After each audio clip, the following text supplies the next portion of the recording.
Alright, so we got another one. Look at the udder on this fucking thing. She was on the list last year to go, and I don't know why she's still here. I think we might have another bottle calf, folks. So everybody's out. They opened the gate and they went out. So we had a couple calves, newborn calves outside. So whatever. They're all good. They're all tagged. Bottle caps are fed. We're gonna have a prec check today, so we gotta go get that all ready. I got most of it ready yesterday, but just gotta bring them in, and hopefully that goes smoothly. Let's go get that done. Not the most ideal way to unload logs, but we got some cedar posts in. Travis just brought them by, so we got about 500 posts coming for our next fencing operation.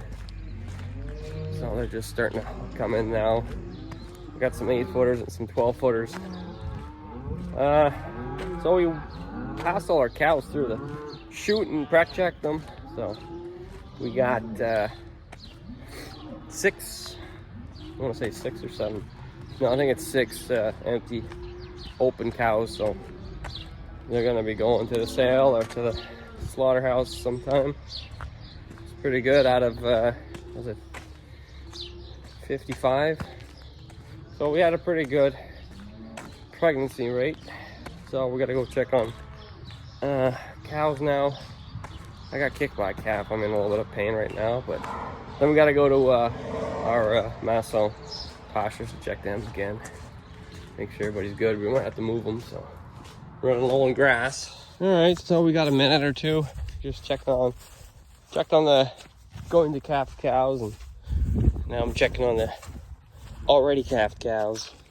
The ones with their calves. So we're out in this pasture here. The pasture's pretty done. Pretty done. They gotta get out of here. But the problem is getting them out of here. So I'm just doing oh man, this got her ears up already, that cow. She's just nuts. So get 1 there, 2 there, 3, 4, 5, 6, 7, 8, 9. Okay, 9. Don't move, anybody. Don't move. Kind of hard to count calves when they're running around. So we need 18, I think, or 17. No, I got a set of twins, so it's gonna be 19, I think. How many did I say over there? 9? I think 9. It's the problem with me, I'm not too good with numbers, so kind of hard just keeping track of what I just counted. Oh, 10, 11, 12, 13, 14, 15, 16, 17, 18. Okay, 18. Let me just check the ones laying down.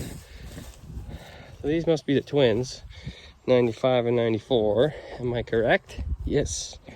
You guys are the most uniform twins I've ever seen. Usually you got a huge twin and then a runt twin, you know. So the runt kind of grew up in what space it had left in the womb, and the big guy kind of just took everything. But in this case, they're smack down in the middle, half, and they're both girls. So pretty cool. So just the damn udders, my God. I don't know, such a dirty udder. Hey girl, why you got a dirty udder like that? Hey. Calves don't like dirty udders. Okay, so try to get them out of here. I thought they would have followed the other day. I opened the fence at the bottom so they can go down there. A couple went, but they didn't bring their calves with them, so I think they go down there at nighttime. So I'm gonna have to try it a little bit harder tonight, see if I can get them maybe into the next pasture. Give this pasture a break here. Second clip, and we took off of it already, so she's pretty down too far. I've been meaning to check those calves for like a week now, and they're doing good, so I gotta go check the other ones now. Not really necessary. I mean, chances are you're gonna check on the cows and find a sick calf. It's probably too late. Well, there's nothing you can really do.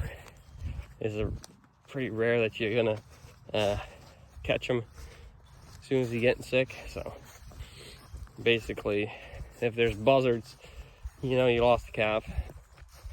But you gotta understand, why are the calves getting sick? Not how can I treat them, it's why are they getting sick.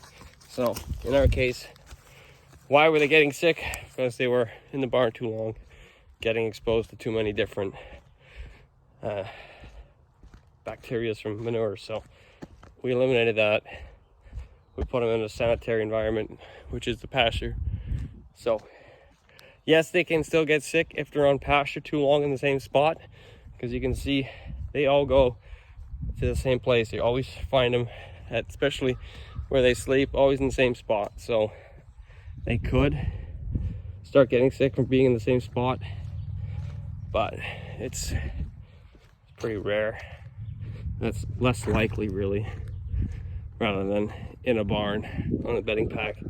So I don't know, I think we kind of figured it out in that sense on how to keep calves healthy. Just put them on grass. Well, we'll see. We'll go check the other ones. Maybe I'm speaking too soon, but pretty sure we're doing all right. All right, so they're on to the next pasture here. We got all 30 pairs. Problem is we got no water here yet. Still waiting on a water bowl, so there's fuck all here anyway. So I'm gonna open up 2 pastures. They can go over to the water. And I'll give them a couple days of feed, not much, but I'll keep the geese off anyways. We gotta do a full rotation really quick. So that's the whole idea. 1 day per paddock. So we got 2 days of feed here. And it's wet, man, it is wet. So geese took everything. We don't got much, but we're gonna work with it until it starts growing again. So just keep moving them. Gotta take whatever the hell's there and tromp the rest in the ground. There's fucking jack shit here. Makes you wonder how you can keep cows out here. Less and less every year, it seems. More chicken or more goose shit than anything. Eventually it will be tall. Alright, so we got some 12-foot cedar posts. Got a truckload. $6 a post, couldn't really complain. Got some 8-footers in the back here. This one's Travis cut. He's got, Travis probably like 110.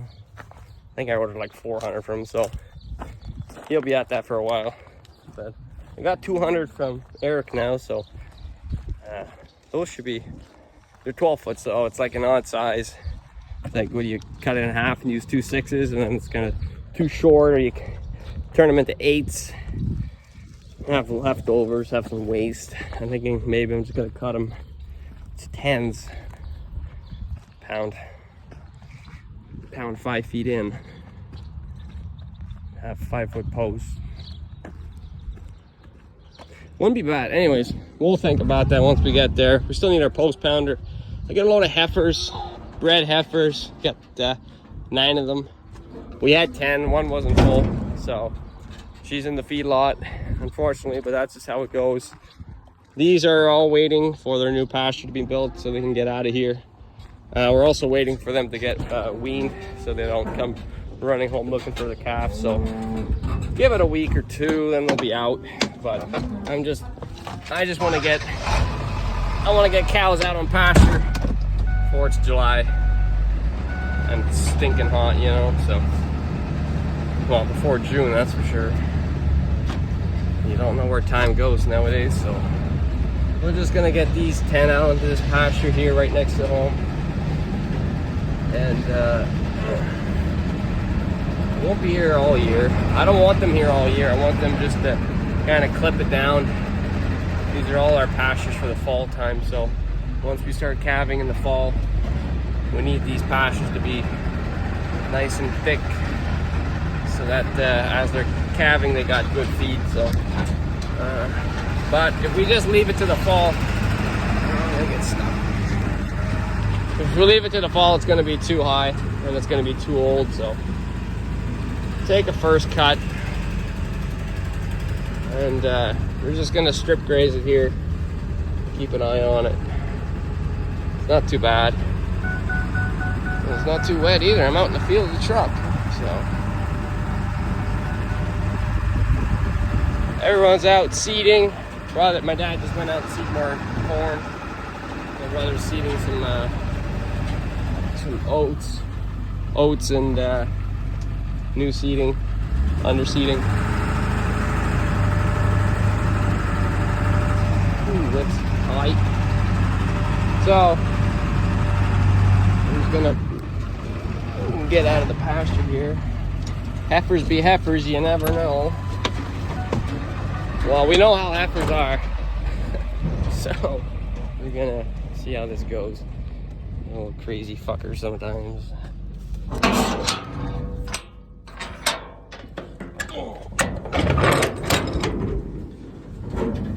So you wouldn't want to stick cows that just got weaned from their calves. Otherwise they're gonna run back home. So these girls got no calves. The only calves they have are inside of them. They're gonna be calving in October to November. Hopefully not in December. So at least we got something out. We got 30 pairs in Massel, new calvers out, and then we have the other 18 pairs just outside the wintering site, and now we got these 10. So less feed. I would love to put the rest of the cows out, but like I said, we just weaned them, so they're not ready to go yet. So get them mowing everything.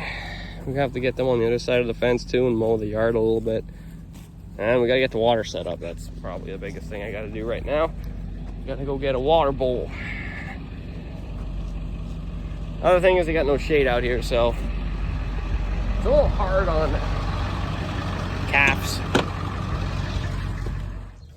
All right, so we're back out with the heifers here, setting up the water. Just have to run the town and get a toilet bowl float for this here. We'll see how long it takes for them to rip it off, but yeah, so I wish we had more heifers, but this is our fall group heifers, only 9, but a good 9. They're all bred, so they'll be calving out in October in this very pasture, hopefully. So I'm pretty happy with them.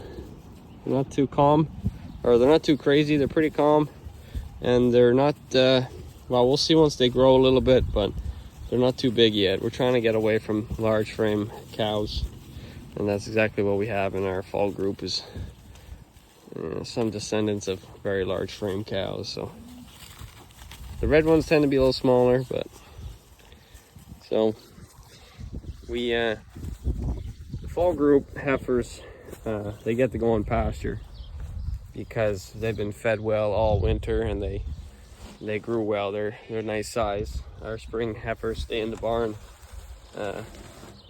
all summer for breeding, and once they calve out, so they'll be calving out next year, then they'll get to go out on pasture with their new calves.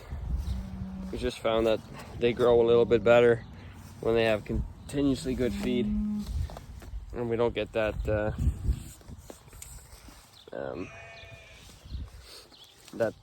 if we have a bad year in pasture, we don't get that stunning of growth. They don't stun their growth if they're not fed well, so it makes for a better cow, because we'll have to deal with them for about 10 years, so you don't want a shitty cow that's going to have problems. So they're going to do well out here. They're not going to gain much, but they're going to maintain their weight, that's for sure.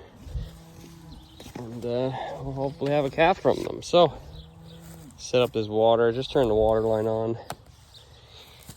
And yeah, I gotta get building water troughs. We need about 7, and we're making them out of steel, so I gotta get going on that one day.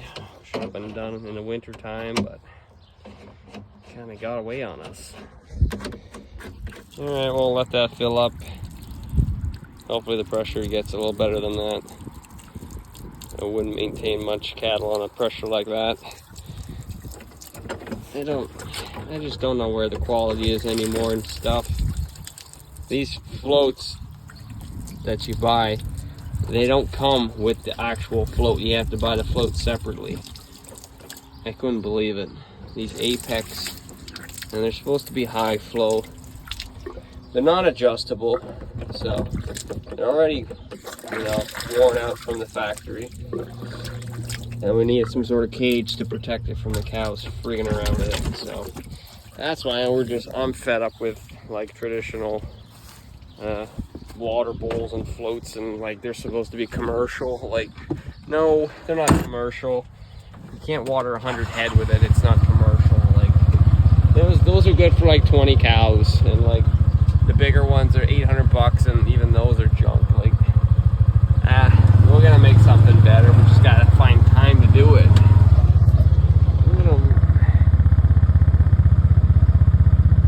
Oh, the McEwen guys are fertilizing our field for us too. Wow.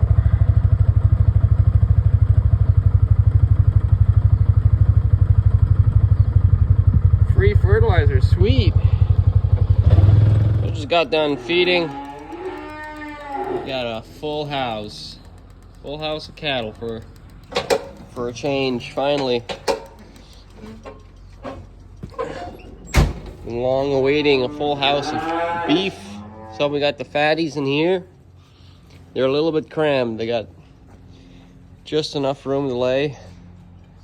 And we got the replacement heifers mixed in with the 4 stragglers that we couldn't sell, and now we got some cull cows.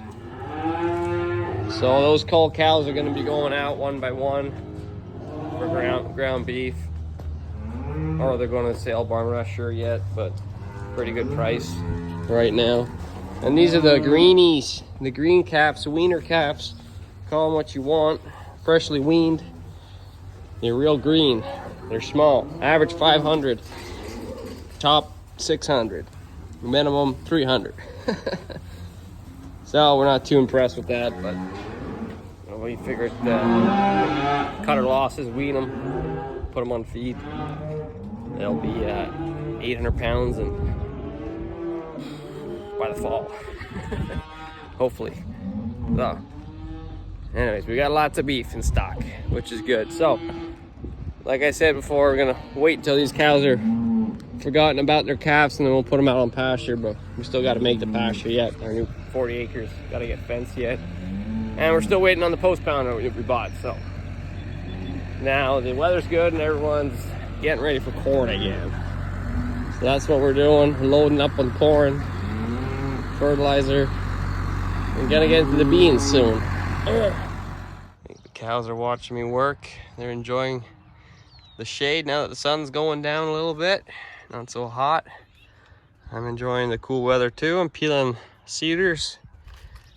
So, got around 200 here. They're 12 footers.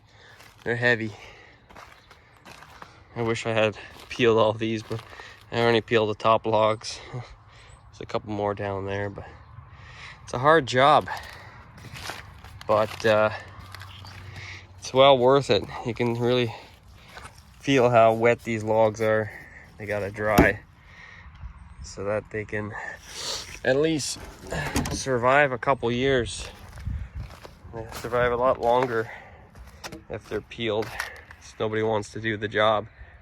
I don't know if people are getting lazy or not, but when they sold cedar poles, it used to be peeled and pointed and 8 feet, for $5. Now it's $12, not peeled, not pointed, and you'd be lucky if they're 8 feet, but they're all 4, 6. I got a pretty good deal with these. He just wanted to get rid of them, so they're Some big ones in here. Some tiny ones, but yeah, it should be all right for what we're doing. And then we got some 8-foots back here, so they're freshly cut, so they're gonna be hard to peel. But that's hard on the hands. I'd like to make a machine, some kind of like 3 big pizza cutter, kind of like knives. They go on the outside and they're on springs, and you just push it through, and you need something to feed it, and oh man, just to slice it so that the bark comes off better. But if you leave them for a year, stack them properly, then they kind of come off real easy. That's why they've been sitting for a year. And so yeah,